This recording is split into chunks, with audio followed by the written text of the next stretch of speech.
Are you ready to unleash your full potential and become unstoppable in your success and leadership? Welcome to the Unleashed and Unstoppable podcast, where we provide powerful insights and strategies for coaches, corporate leaders, and entrepreneurs. I'm Alexanne Carter. And I'm Carol Register, and we're certified master neurocoaches who are passionate about helping you overcome your limiting beliefs and optimize your performance.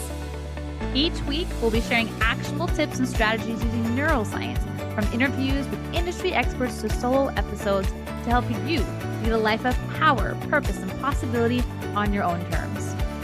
Join our community of like-minded individuals. Hit subscribe now, and let's be unleashed and unstoppable together.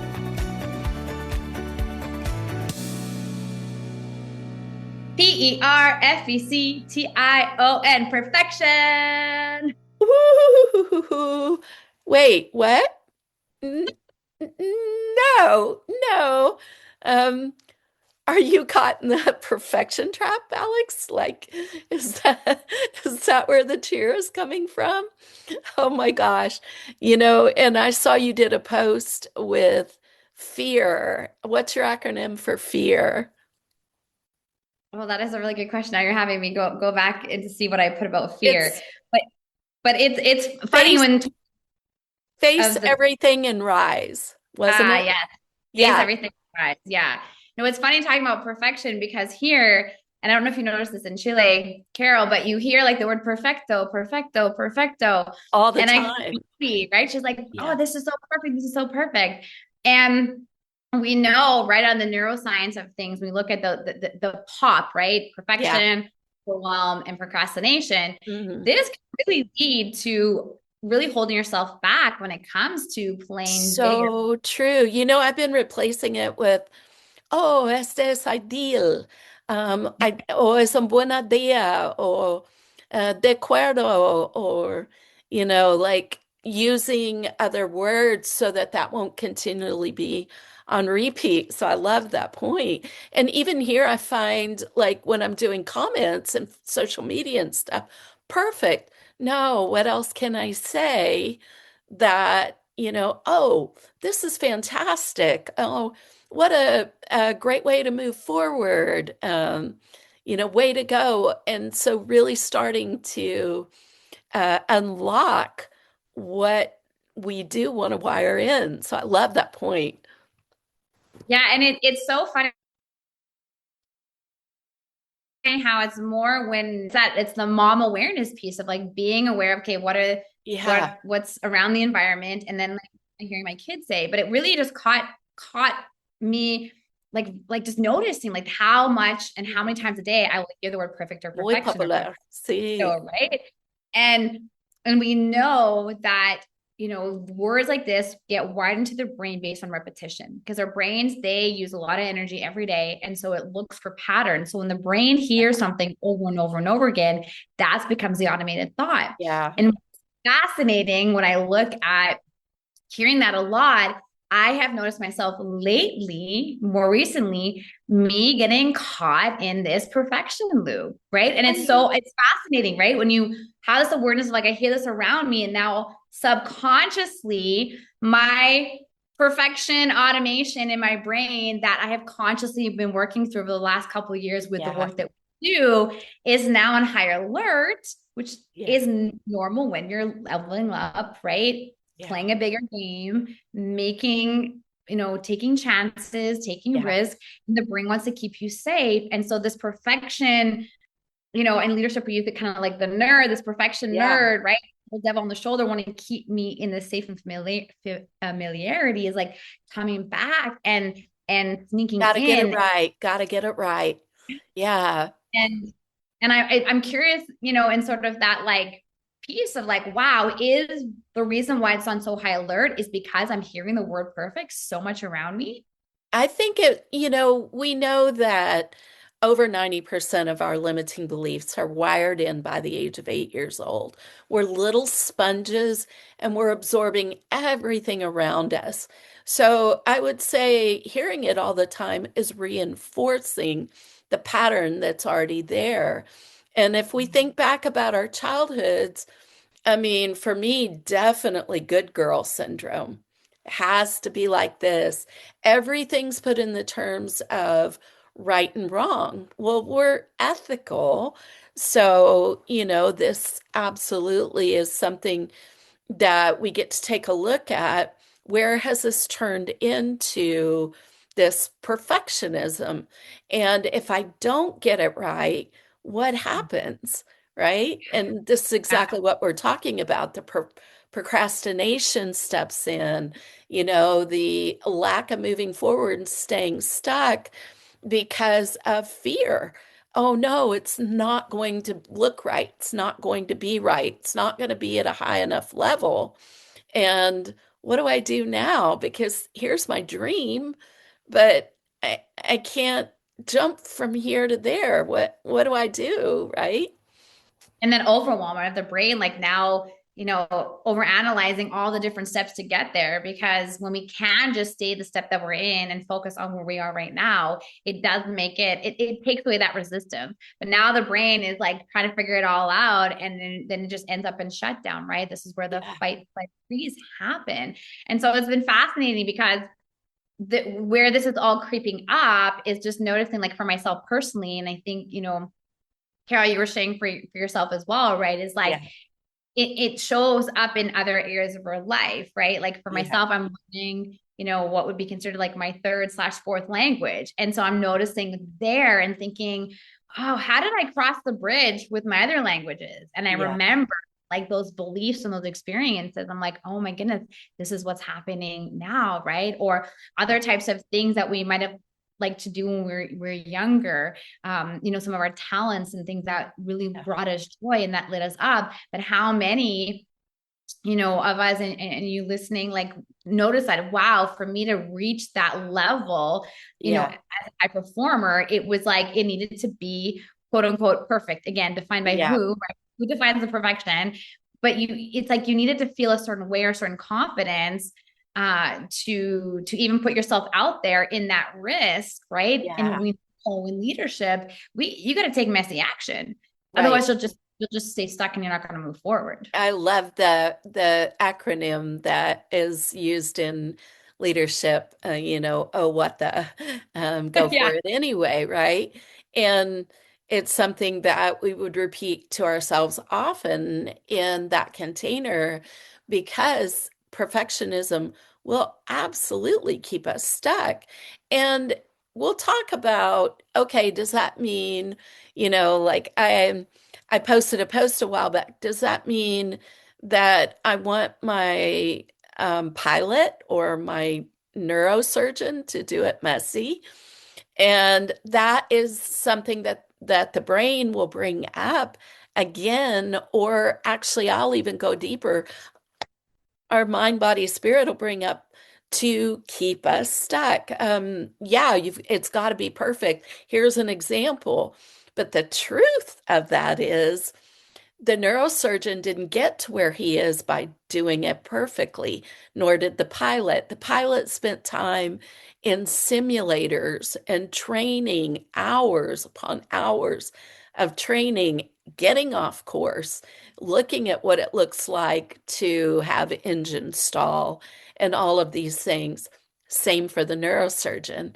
How many cadavers did he practice on? How many hours of working under a mentor directly did he get to hone his skills or her skills? I'm saying him, and I apologize for that because there are some fabulous female physicians, and what does it look like?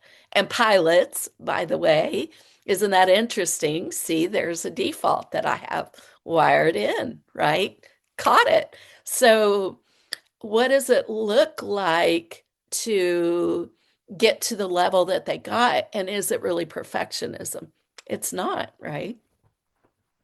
But it's so funny how, there is this internal or like this fear and this judgment piece around it. It's Yeah, striving for that. It's the validation, right? yeah, Like I think okay, I'll just share. I'll share my karaoke. Right? It's like for me, I will practice a song for like 1,000 hours. I don't know if it's 1,000 hours, but I will practice it over and over and over again to match my pitch, to match my tone.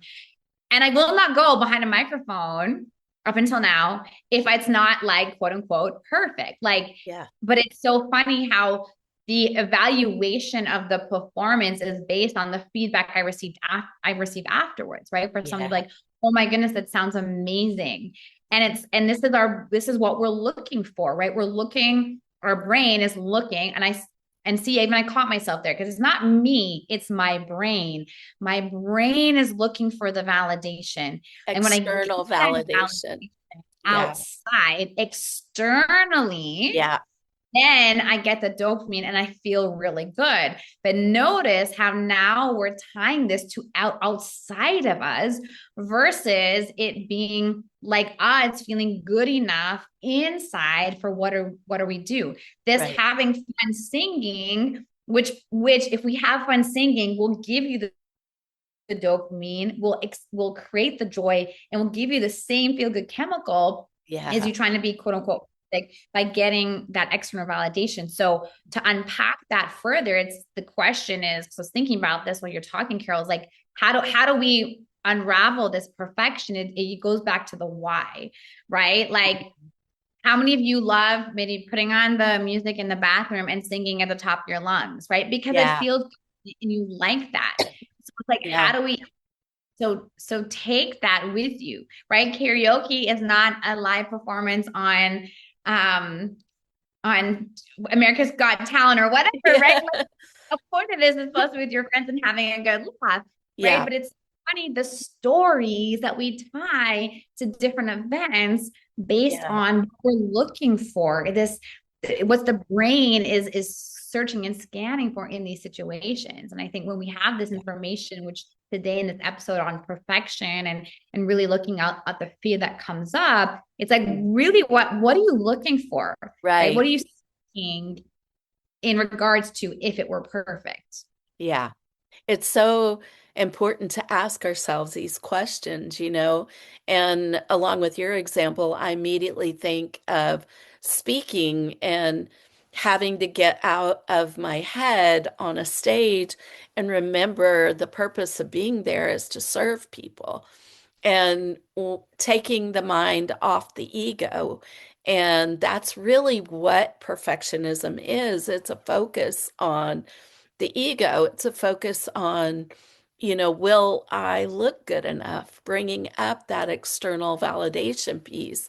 And if you think about it, when we were kids, I mean, everything was about external validation. I wasn't being taught about any kind of direct internal approval.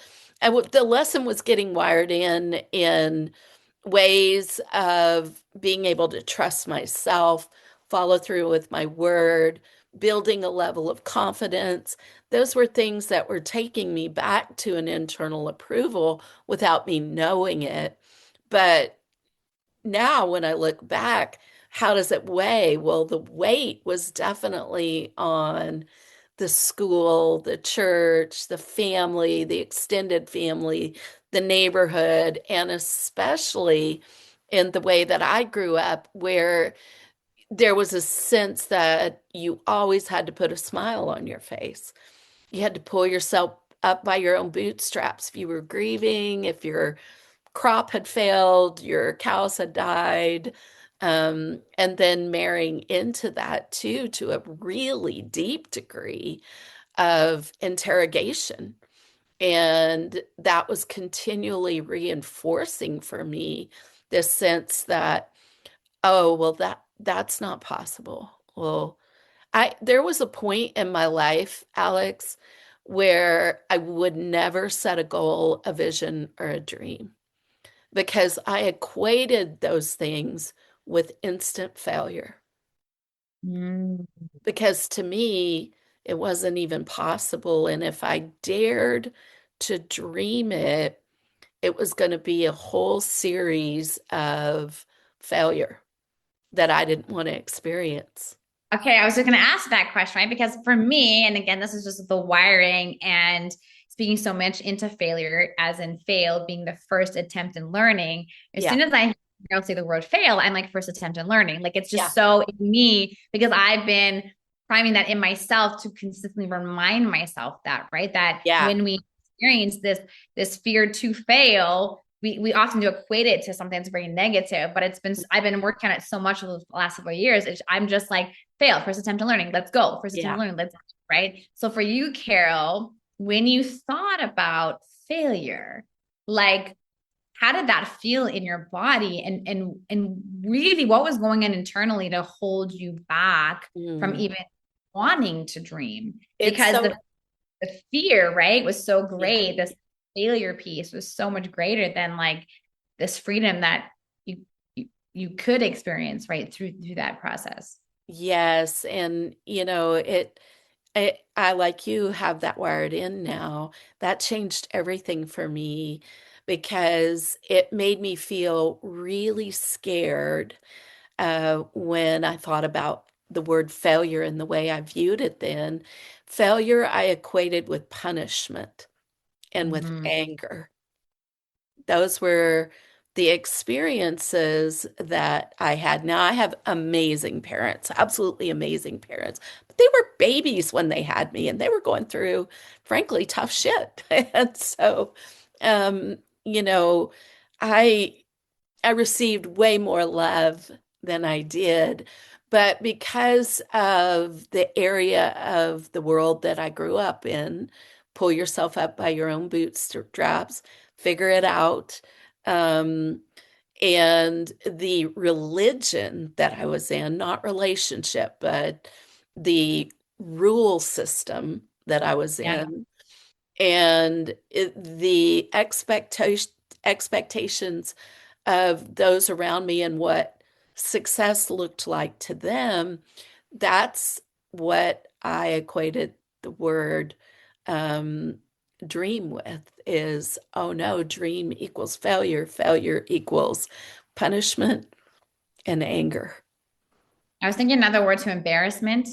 Yeah, Yeah, yeah, as you were speaking, I was thinking a lot about that as yeah, like the embarrassment piece of how yeah, I yeah, will feel like this because of again, I mean, it's all based on everybody else, right? yeah. Like what I'm thinking in terms of I caught myself the other day as well, and I was even coaching into this with the client this week around again the thoughts and our beliefs that impact the decisions action result is like the first thought was like not a very nice thought about somebody else and because of leadership work what it caught me was like I am not holding this person in their highest because Mhm. I'm listening to that being my automated thought that it's going to be this negative action, Yeah. right?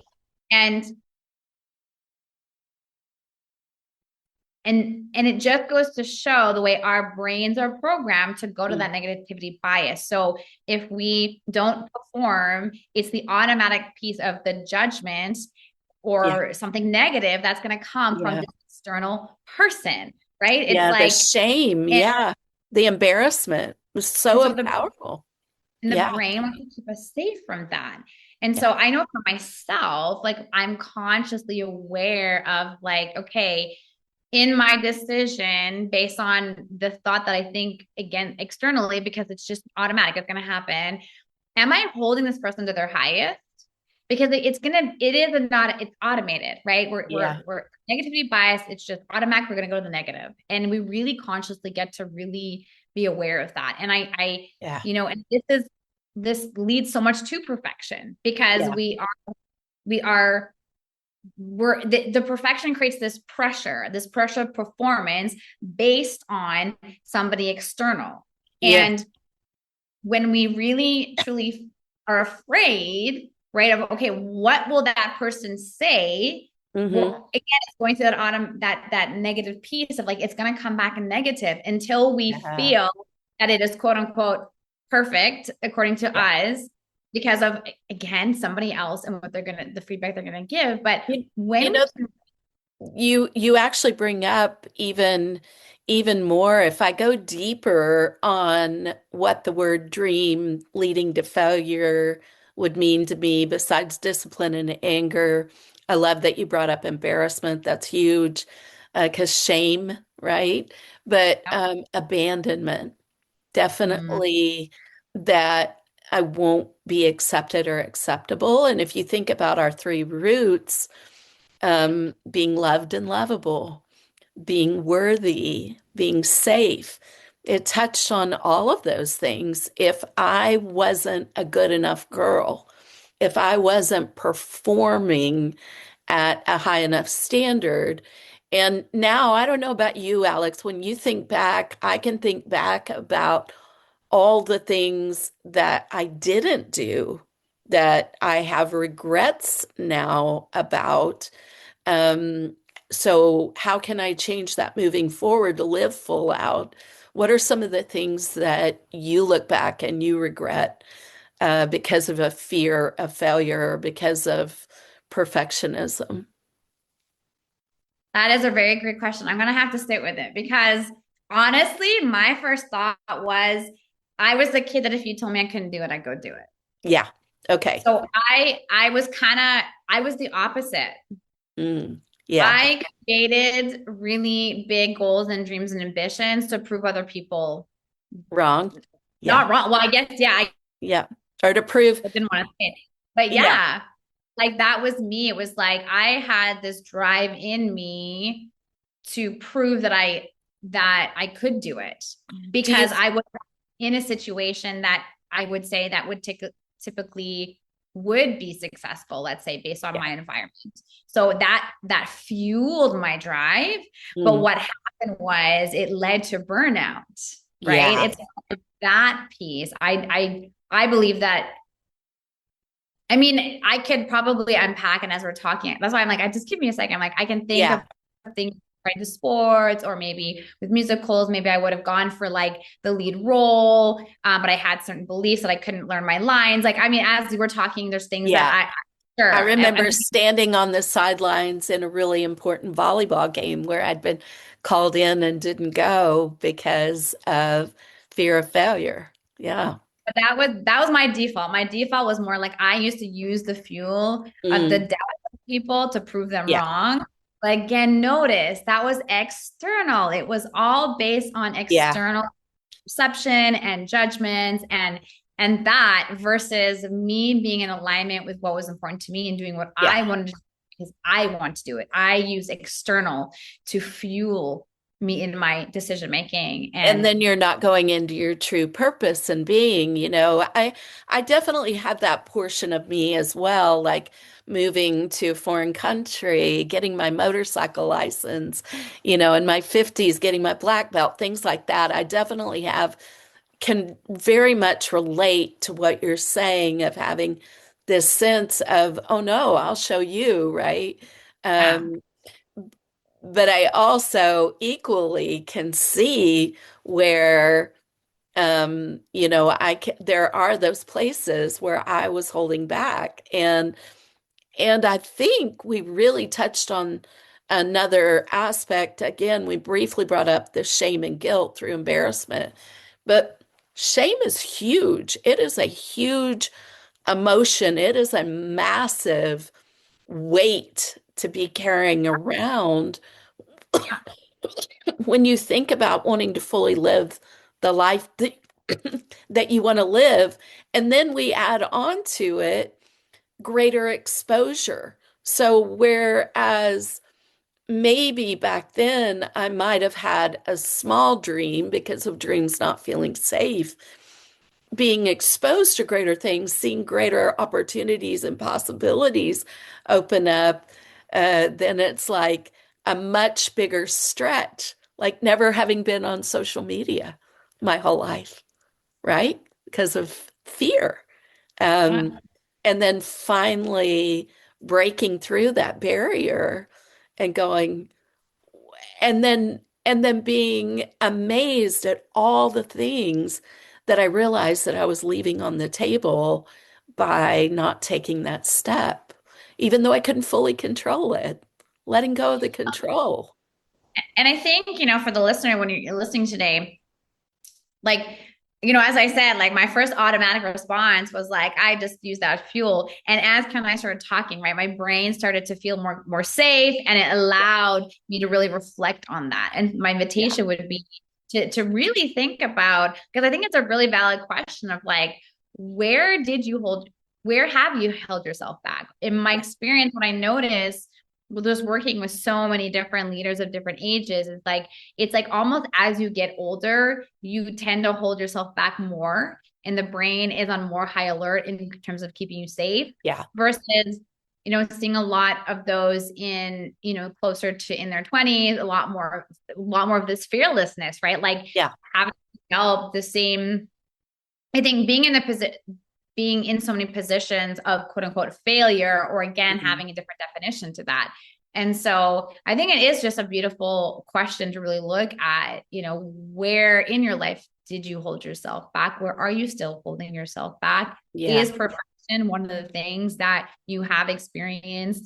And what was on the other side of that? Like, yeah, why was perfection something that really did hold you back? What was the validation or the acceptance that you were looking for? From who were you looking for that? Because again, yeah, as Carol said, this is forming between 0 to 8. So you were looking for some sort of attention or approval, acceptance, yeah. during that And age. safety. Yeah, Yeah. And just the question of like, who was it? And are you able to kind of release that now? Because that's part yeah. of the healing.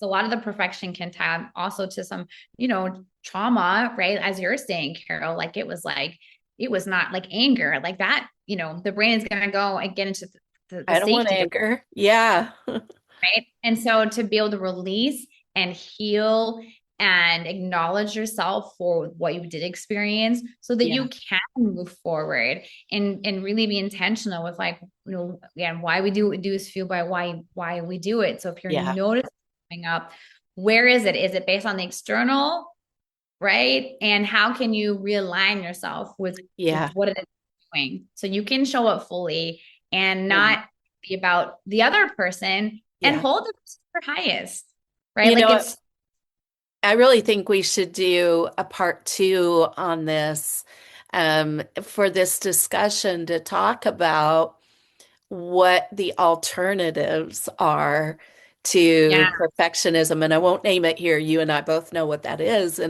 But we can like really dive deep in that aspect. Um, yeah, and the questions are so powerful and so important to help us to dive deeper into why are we holding back? Well, it's one of the things that we both talk about, and I specifically talk about in terms of wealth or money. If I think it's going to be this, am I going to go for it? If I think that getting on a stage or being here talking with you is going to lead to any kind of condemnation, any kind of, lack of approval, um, then I'm really going to not be moving forward because that's not a safe choice, right? And you tapped into something about as we get older, we get more locked into that safety.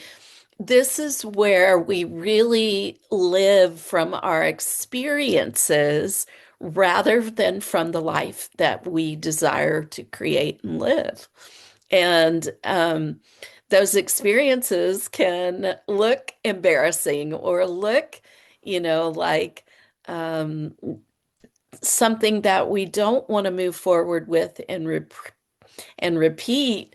But that's where I think in part two we can talk about the incredible doors that open, the things that happen, the freedom that occurs when we do step into our courage. yeah. Oh, and of course, every time I hear the word free, and I think about going back to the why I wrote Free to Be Me, right? It ties Mhm. into so much of what we've talked about today, right? Yeah, Oftentimes I think about the opposite of perfection is freedom, right. because perfection keeps us like in our head, overthinking, getting in our way, holding back, playing small, not using our voice. When we are free to be who we are, we're not going to this whole psychological assessment in our brain or get not getting caught in the analysis paralysis. We just follow our heart, Yeah. right? We take action, we follow our heart, and we do it. And I always go back to the example of like children learning to walk, right? I mean, they do not just stand up and they walk. I mean, it can take some children months, right? And they might take one step, and that might be the thing for a while, but guess what? They continue to take steps forward, right? Yeah. And eventually they're not just running, they're or walking, they're running, they're jumping, they're climbing, right? But it's like, what is the dialogue in those moments? And we think about children too Yeah. when they're learning to walk. How many people are beside them cheering them on? They're Yeah. seeing validation. What's encouraging them oftentimes to take that next step? In Yeah. most cases, it's because, hey, wow, look what happens, cause and effect. I take a step, mommy and daddy get super excited, right? Yeah. Hey, Yeah. that's what happens. And so what I'm leading into here is like just to have that awareness of just how early Yeah. on so many little things, right? As learning to walk, which most people are learning to walk, right? Right. Is is that from even those little ages, we're already priming ourselves for that external validation to receive that, right? And Yeah. so when we have that awareness of really realizing how we are raised and Yeah. what is the dialogue and how we are receiving the dopamine Mhm. and all the neurochemicals and how the brain is scanning our environment for safety, right? Or This is these negativity bias. Yeah. these are the neurons, right, that Yeah. are slowly forming and that become the things that stay with us. And so I Yeah. just think that's important because if you are a parent and your children are doing things, the automatic is to cheer them on, which is fantastic. And we want to just as ourselves now build those muscles behind the self acknowledgement and for Yeah. us to celebrate ourselves, for us to lean into the gratitude and to create that as an environment for our families and the people in our space so that it becomes automatic for us to acknowledge ourselves and Yeah. not the deep always external, which when Yeah. we can create that will really support with unpacking a lot of this Yeah. perfection is something that like that went into the thought process of the book Free to Be Me of like how do we reverse engineer the Program. perfection And well, again, I still think we should do a part two and go even deeper paper. because there are several layers of things that you can look at that are, and that I'm continuing to look at that will move us forward so that we're not in this place of, oh no, it's not going to be good enough. I can't do it, right? So I think this has been a beautiful conversation. I'm so excited about your book, Alex Leanne, Free to Be Me. You definitely want to be getting in your pre-orders, being able to look at sponsoring her and the benefits that you will receive from doing that.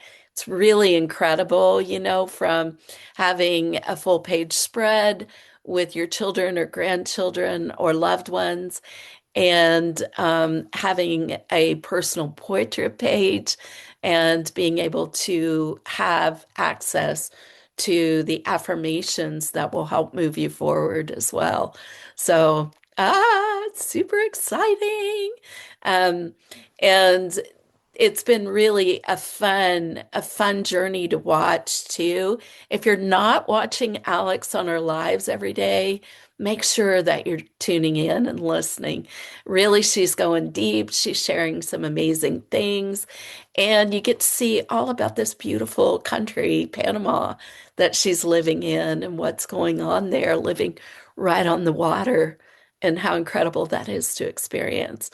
For me right now, if you are interested in having a nervous system reset, recalibration, and you are wanting it to be curated to your level of adventure, well, come see me in the Andes Mountains in southern Chile it's easy and inexpensive to get there, but we are doing a limited number. We only do 6 a year, and it is a private invite, so we do want to make sure it's a good fit.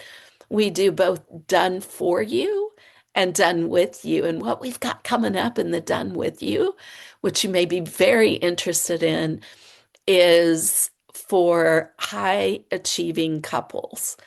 And there's a Mhm. lot of couples groups and retreats out there, but they're not addressing what happens going from the boardroom to the bedroom because they don't know. They're addressing things at a different level. So if you're interested in that, please reach out, DM me, especially on Instagram at Carol Register, Neurocoach Carol. And I'd love to give you more information. All right, Carol. I'm excited. I'm really, I mean, we're planning a trip to Chile this summer. And so Carol and I are going to get to do a live recording of the podcast, which we're really super excited about. Yeah. Um, yeah, it's great that Carol and I are back in the recording studio and getting back together and recording more regularly. As Yeah. we wrap up on this episode of Perfection, I just want to share the last saying, like the saying that I have been embodying a lot. And I know, Carol, you have been saying this too, and want to leave this with you today is that done is better than perfect, right? Yes. Set the timer, make the commitment. Done is better than perfect. Yeah. And hit submit, hit click, hit send, go live, whatever is the Yeah. thing, whatever you're holding yourself back on, done is better than perfect. Oh, And yeah. Keep going. I just thought of something. and just embrace the lessons that are going to come from you Yeah, doing the thing. absolutely. The thing that I forgot, forgive my interruption, is that w- as of April 2026, Alex and I have been podcasting with you for 4 years.